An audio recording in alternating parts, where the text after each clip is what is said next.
Halo teman-teman, di sini aku akan jelaskan mekanisme atau konsep dari periode refraksi atau refractory period. Pertama, aku akan izin remind dulu tentang pengertian potensial aksi. Jadi potensial aksi sendiri itu adalah kondisi, Potensial aksi sendiri itu adalah kondisi di mana terjadinya depolarisasi pada sel saraf. Depolarisasi sendiri adalah kondisi ketika gerbang ion itu terbuka dan natrium atau sodium itu masuk ke dalam sel yang menyebabkan selnya ini potensialnya jadi jauh lebih positif. Lihat di sini teman-teman, dari minus ke plus kan, artinya dia jadi lebih positif gitu. Nah, di sini aku membuat gambaran teman-teman. Di sini adalah contohnya gerbang ion. Di sini adalah gerbang ion natrium ya. Nah, dia ini dalam keadaan available. Nah, ketika dia dalam keadaan available, maka dia siap untuk menerima rangsang dan menanggapi rangsangan itu. Dia siap menerima rangsang dan menanggapi rangsangan itu. Jadi ketika ada rangsangan yang masuk ya teman-teman, kayak gini, maka nanti dia akan aktif, gerbang ion natriumnya ini akan terbuka, dan natriumnya ini akan masuk. Jadi dia akan aktif, terbuka, dan natriumnya akan masuk. Lalu akan terbentuklah potensial aksi. Karena ini proses depolarisasi, terbentuk potensial aksi. Nah, dia ini menerapkan suatu prinsip teman-teman yang disebut sebagai all or none. All or none ini sendiri prinsipnya kayak gini. Jadi kan ketika ada rangsangan yang masuk, sel saraf ini akan menentukan apakah rangsangan ini cukup kuat untuk membentuk potensial aksi atau enggak. Nah, kalau sudah diputuskan bahwa akan terbentuk potensial aksi, semua gerbang ini akan aktif, artinya akan terbuka. Nggak ada nih, misalkan 2 aja yang aktif, sisanya nggak aktif. Nggak, semuanya akan aktif. Dan semuanya akan terbuka, dia akan mengirim natrium masuk ke dalam sel, menyebabkan potensial selnya jadi jauh lebih positif.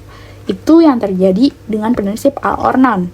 Nah, refractory period atau periode refraksi adalah periode di mana potensial aksi oleh neuron dan muscle cell itu nggak akan terbentuk, completely unable. Artinya sel saraf ini nggak akan membentuk potensial aksi sama sekali, walaupun stimulus atau rangsangan itu datang dan dalam kekuatan apapun. Jadi seberapa kuat pun rangsangannya tidak akan terbentuk potensial aksi. Karena kenapa? Karena lihat di sini teman-teman, semua gerbang ionnya sedang terbuka, semua sedang menjalankan tugasnya untuk mengirim natrium ke dalam sel. Tidak ada gerbang yang dalam posisi available. Sehingga rangsangan apapun yang masuk tidak akan bisa ditanggapi karena semuanya sedang sibuk menjalankan tugasnya masing-masing, kayak gitu. Nah, ini yang disebut sebagai absolute refractory period. Karena dia absolut, artinya dia itu pasti tidak akan terjadi, rangsangan apapun tidak akan terjadi ketika selama fase gerbang ionnya ini sendiri masih terbuka. Nah, ini kayak gini ya teman-teman. Biasanya ini yang disebut sebagai absolute refractory period. Kita lihat ini grafiknya menanjak ya, karena ini gerbang ini sedang terbuka semuanya sedang mengirim natrium dalam jumlah yang banyak masuk ke dalam membran sel. Dia nggak akan menerima rangsangan apapun. Nah, yang kedua ini relative refractory period atau periode relatif. Relatif kan berarti kita punya gambarannya kayak berubah-ubah ya, artinya dia bisa menanggapi atau tidak menanggapi. Artinya dia bisa menanggapi rangsangan yang masuk atau tidak menanggapi. Kenapa dia bisa menanggapi rangsangan yang masuk padahal masih dalam periode potensial aksi?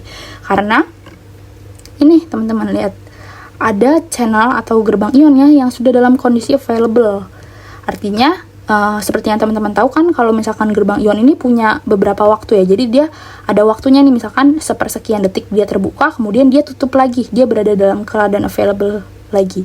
Nah, ketika di fase ini nih, kalau teman-teman lihat di grafik ya, nah fase ini ada beberapa gerbang ion yang sudah siap untuk menerima rangsangan baru. Lihat di sini, walaupun kebanyakannya masih belum aktif, tapi beberapa itu sudah ada yang siap untuk menerima rangsang baru, kayak gitu teman-teman. Jadi relatif refractory period itu adalah keadaan di mana beberapa rangsang itu bisa diterima dan bisa diteruskan membentuk potensial aksi hanya jika rangsangannya itu cukup kuat. Seperti itu. Semoga bisa dipahami teman-teman. Terima kasih.